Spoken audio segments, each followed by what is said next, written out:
Everyone. तो पदबंध क्या है, क्या होता है, ये सब काफी हद तक हम सारी चीजें समझ चुके हैं, लेकिन अभी भी इसकी मेन चीजें बाकी हैं जिस पर आधारित आपके बोर्ड एग्जाम में आपसे क्वेश्चन पूछे जाएंगे, जो कि है पदबंध के भेद। तो मैं आपकी हिंदी एजुकेटर रूपाली वर्मा अपने चैनल पे आप सभी का स्वागत करती हूँ, क्योंकि आज हम पढ़ाने के लिए जा रहे हैं पदबंध के भेद। जहां हम पहले पार्ट में शब्द और पद, पद की परिभाषा और ध्यान देने योग्य कुछ बातों को समझ चुके हैं, तो उसको आगे कंटिन्यू रखते हुए आज इसके सेकंड पार्ट में हम देखने वाले हैं पदबंध के भेद। तो इसके होते हैं 5 भेद। कितने भेद होते हैं? 5 भेद। मुख्य रूप पद के आधार पर पदबंध के 5 भेद होते हैं। तो आप सभी को समझाया था ना कि मुख्य पद क्या होता है। किसी भी वाक्य में जो उद्देश्य होता है वही आपका पदबंध होगा। अब उद्देश्य क्या होता है? कोई भी वाक्य हो, उसमें हम किसी के बारे में बात कर रहे हो, नदी हो, पहाड़ हो, पर्वत हो, फल हो, इमारत हो, लड़का हो, लड़की हो, किसी के बारे में, जिसके भी बारे में हम बात कर रहे हैं उस वाक्य में, वो आपका उद्देश्य रहेगा, और जो बात कर रहे हैं वो आपका विधेय हो जाता है। तो मुख्य पद क्या है? आपका उद्देश्य है। अब मुख्य पद के आधार पर पदबंध के 5 भेद होते हैं। कितने होते हैं? 5 भेद। पहला है संज्ञा पदबंध, दूसरा विशेषण पदबंध, तीसरा सर्वनाम पदबंध, चौथा क्रिया पदबंध, पांचवा क्रिया विशेषण पदबंध। चलिए शुरू करते हैं इसको समझना। सबसे पहला हमारे पास में है संज्ञा पदबंध। ये क्या होता है? वह पदबंध जो किसी वाक्य में संज्ञा का कार्य करता है, संज्ञा पदबंध कहलाता है। दूसरे अथवा सरल शब्दों में कहा जाए कि पदबंध का अंतिम अथवा मुख्य पद यदि संज्ञा हो और अन्य सभी पद उसी पर आश्रित हो तो संज्ञा पदबंध कहलाता है। उदाहरण के लिए तो समझ में आ गया ना।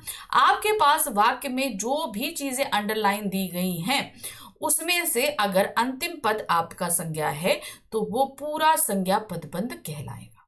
ठीक है, अब उदाहरण देख लेते हैं। 2 ताकतवर आदमी इस भारी मेज को उठा पाएंगे। अब अंडरलाइन है 2 ताकतवर आदमी। अब आदमी जो है ये क्या है?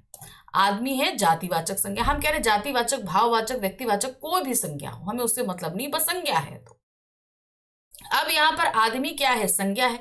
तो 2 ताकतवर आदमी पूरा आपका क्या हो जाएगा? संज्ञा पदबंध। अब आप यहां पर देखिए, जो 2 ताकतवर जो दिया हुआ है ये विशेषण है, लेकिन अंतिम पद जो है वो क्या है आपका? वो संज्ञा है, इसलिए ये संज्ञा पदबंध कहलाएगा। नेक्स्ट आते हैं, मेहनती छात्र ही अच्छे अंक प्राप्त कर पाते हैं। अंडरलाइन वर्ड है मेहनती छात्र और आखिरी पद है छात्र। तो छात्र क्या हुआ आपका? संज्ञा। तो ये पूरा आपका क्या हो गया? संज्ञा पदबंध। फिर आते हैं, दशरथ पुत्र राम ने रावण को मारा।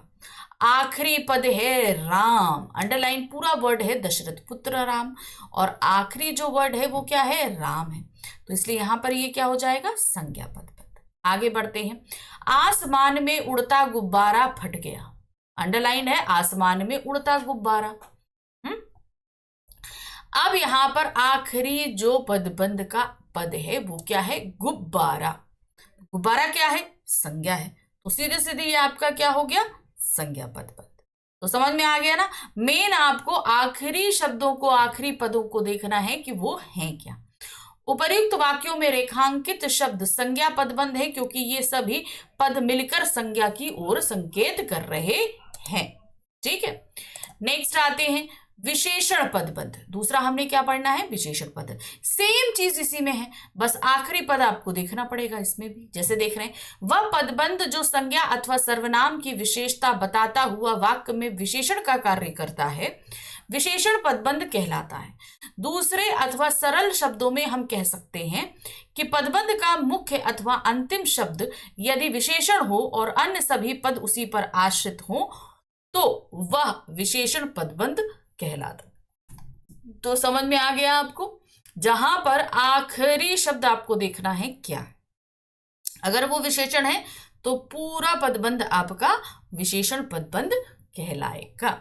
चलिए अब यहां पर हम देख लेते हैं उदाहरण है, वह बहुत सुंदर कविता लिखता है। यहां ऑप्शन क्या दिया गया है? वह बहुत सुंदर कविता लिखता है। अंडरलाइन वर्ड है बहुत सुंदर। अब यहां पर जो आ रहा है सुंदर शब्द, सुंदर मतलब क्या होगा? किसी की क्वालिटी है। अब ये सुंदर क्या है, कविता से संबंधित है। कविता आपका क्या है, संज्ञा शब्द है। संज्ञा शब्द की विशेषता क्या है, सुंदर है। तो सीधे सीधे ये क्या हो गया, विशेषण। इसलिए यहां पर क्या हुआ, विशेषण पद। नेक्स्ट आते हैं, उस घर के कोने में लगा हुआ पेड़ आम का है। ठीक है, अब यहां पर ध्यान दीजिएगा, आप तो बोलोगे पेड़ आपका क्या है, पेड़ तो संज्ञा होता है, ये तो विशेषण नहीं है, लेकिन यहां पर पेड़ विशेषण का काम ही कर रहा है। देखिए बताती हूं कैसे। उस घर के कोने में लगा हुआ पेड़ आम का है। मुख्य पद क्या है, हम किसके बारे में बात कर रहे हैं, आम के पेड़ के बारे में बात कर रहे हैं। किसके बारे में हमने बात किया, आम के बारे में। आम हमारा मुख्य पदबंध है। अब इसकी विशेषता क्या है, ये एक पेड़ है। क्या है, ये एक पेड़ है, इसलिए पेड़ जो है यहां पर विशेषण का काम कर रहा है, यहां पर ये विशेषण पदबंध कहलाएगा। नेक्स्ट आते हैं, उसका कुत्ता अत्यंत सुंदर, फुर्तीला और आज्ञाकारी है। आज्ञाकारी, आज्ञाकारी किसको बोला गया, कुत्ते को बोला गया। वो क्या है, कुत्ते की क्वालिटी है, यानी कि वो क्या है, उसकी विशेषता है, वो क्या हो गया, विशेषण हो गया। आखिरी है, अब यहां पर अत्यंत सुंदर, फुर्तीला और आज्ञाकारी तीनों ही विशेषण हैं, और आखिरी पद आपका जो है वो भी विशेषण है, इसलिए ये विशेषण पद बंद हुआ। गर्मियों में सफेद खादी कपड़े पहनना आरामदायक होता है। ठीक है, अब यहां पर देखिए, गर्मियों में सफेद खादी कपड़े पहनना आरामदायक होता है। अब इस पूरे उसमें हम बात किसके बारे में कर रहे हैं, अपने आराम के बारे में, है ना। हमने यहाँ कपड़े पहनने के बारे में भी बात नहीं करी, हमने आराम के बारे में बात करी। तो यहाँ पर हमें आराम क्या किससे मिल रहा है, कपड़े से मिल रहा है। तो कपड़े क्या हो गया, विशेषण हो गया। तो इसलिए सीधे सीधे क्या है, उपर्युक्त वाक्यों में रेखांकित शब्द विशेषण पदबंध है, क्योंकि ये सब शब्द संज्ञा अथवा सर्वनाम की विशेषता बतलाते हैं। तो यहाँ पर कपड़े जो हैं वो किसकी विशेषता बतला रहे हैं, वो बतला रहे हैं आपके आरामदायक होने का। ठीक है, चलिए आगे बढ़ते हैं। सर्वनाम पदबंध। सर्वनाम शब्द तो आप जानते हैं, संज्ञा के स्थान पर जिन शब्दों का इस्तेमाल किया जाता है वो सर्वनाम कहलाते हैं। तो क्या है, वह पदबंध जो वाक्य में सर्वनाम का काम करें, सर्वनाम पदबंध कहलाता है। ठीक है, तो वही सेम यहां पर फॉलो होगा। पदबंध का आखिरी शब्द अगर सर्वनाम है तो वो आपका सीधे सीधे सर्वनाम पदबंध है। उदाहरण देखिए, हमारे देश के नेताओं में कुछ नेता अच्छे हैं। अब यहां पर क्या है, कुछ क्या हुआ, सर्वनाम है, तो ये पूरा आपका सर्वनाम पदबंध हो गया। नेक्स्ट आते हैं, शरारत करने वाले छात्रों में कुछ यहां पर क्या है, कुछ हो गया आपका, ये हो गया सर्वनाम। तो सीधे सीधे ये क्या है, सर्वनाम पदबंध कहलाएगा। नेक्स्ट आते हैं, विरोध करने वाले लोगों में से कोई में कोई भी हो सकता है, किसी का नाम हो सकता है ना। तो यहां पर कोई आपका क्या है, सर्वनाम के तौर पर। तो सीधे सीधे ये क्या हो गया, सर्वनाम पदबंध। आपके अपनों में कौन आपका साथ देगा, कौन की जगह कौन आएगा, कोई व्यक्ति आ सकता है ना, तो वो व्यक्ति क्या नाम हो जाएगा आपका संज्ञा, तो उसके स्थान पर हमने कौन इस्तेमाल किया। और यहां पर पूरा अंडर अपनों में कौन, आखिरी शब्द हमारा क्या हो गया, सर्वनाम। तो ये सीधे सीधे आपका क्या कहला गया, सर्वनाम पदबंध। ठीक है, चलिए आगे बढ़ते हैं। उपर्युक्त वाक्यों में रेखांकित शब्द सर्वनाम पदबंध है, क्योंकि वे क्रमशः कुछ, कोई और कौन इन सर्वनाम शब्दों से संबद्ध हैं। तो क्लियर हो गया ना। अब आ जाते हैं नेक्स्ट नंबर 4, क्रिया पदबंध पर। वह पदबंध जो अनेक क्रियापदों से मिलकर बना हो क्रिया पदबंध कहलाता है। क्रिया पदबंध में मुख्य क्रिया पहले आती है, उसके बाद अन्य क्रियाएं मिलकर एक समग्र इकाई बनाती हैं। यही क्रिया पदबंध है। दूसरे अथवा सरल शब्दों में हम कह सकते हैं कि वाक्य में कई पद मिलकर जब क्रिया का कार्य करते हैं तो वह क्रिया पदबंध कहलाता है। तो ध्यान दीजिएगा, जैसे हम पढ़ बोलते हैं तो क्या बोलते हैं, पढ़ाई करो। उसी तरह जा रहे हो, जा रही है, जाएगा। तो यहां पर क्या है, हम क्रिया के लिए हमेशा एक मुख्य क्रिया और कुछ सहायक क्रियाओं के साथ हम वाक्य को संपन्न करते हैं। तो वो इस तरीके से क्या हो गया, मुख्य क्रिया और सहायक क्रिया मिलकर एक पदबंध बनाते हैं, जिन्हें हम क्रिया पदबंध कहते हैं। देखिए यहाँ पर उदाहरण क्या है, वह विद्यालय से सीधे घर की ओर आया होगा।